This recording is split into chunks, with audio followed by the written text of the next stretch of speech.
Тарых барактары.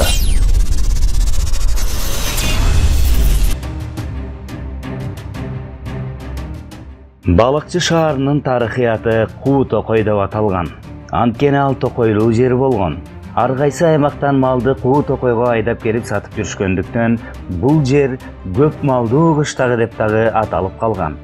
Бул жерде анжандан бери келген көпөстөр товарларын малга алмашып кетишкен. Кыш тоого жана ортомчуларга да ыңгайлуу болгондуктан базар түптөлүп, шаар пайда болгон. 1842 жылы Кызыл Токойдогу түздүккө кыргыздын атка минерлери чогулуп, ормонду ак кийизге салып хан көтөрүшөт.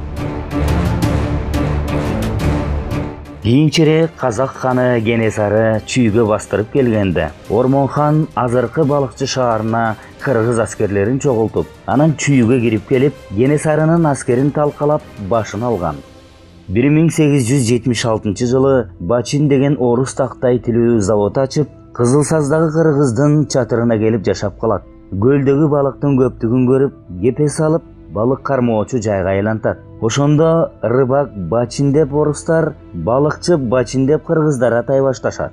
Ошентип рыбачы, андан соң балыкчы аталып калган.